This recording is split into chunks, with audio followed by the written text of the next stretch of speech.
applications, different tools, but you can see some tools are actually more trending than others.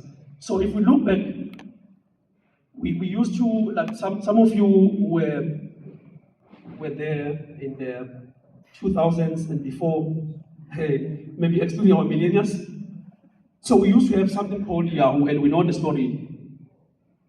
Yahoo was the biggest search engine at the time, and Google tried to buy it. But the point I'm trying to drive home now is, where is it now? Did it evolve? No, it didn't evolve.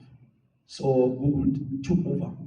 So sometimes when we, like even for some who are actually entrepreneurs, you need to have your target market and then know exactly what you're offering to the market. So if you remember, Yahoo used to have a whole lot of things, advertisement, it was busy. Sometimes you wouldn't even know it's a search engine. You would think it's a Wikipedia or advertising website. But Google came up with simplicity. They said, hey, we are a search engine. All you see when you go to the landing page is just a blog where you type and search. So now, they're the dominant one. When you think of a search engine, you think Google. So it's almost like some people, you will Google it as if it's the only one. Yeah. Now, if you look at AI, ChatGPT is there.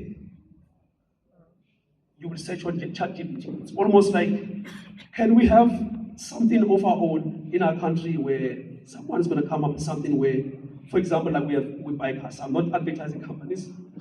We buy cars. Like when you think of used cars, you almost think of we buy cars, but there are some coming now.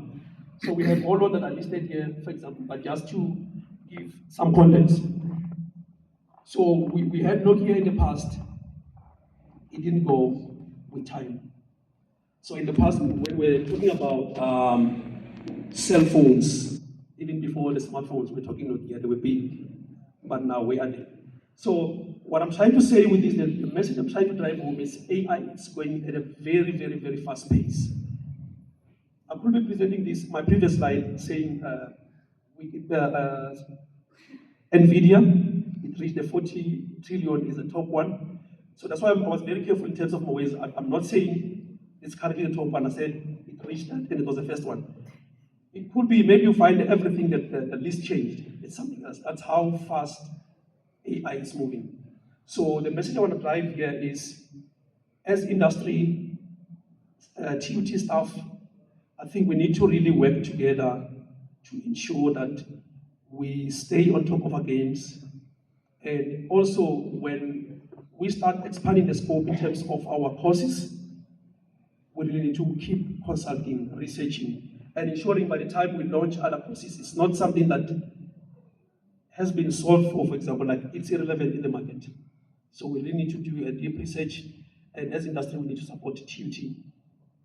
So if we look at the center of my slide there, what I'm trying to drive there is the success of AI. It needs the partnership between humans and the machines for us to be successful.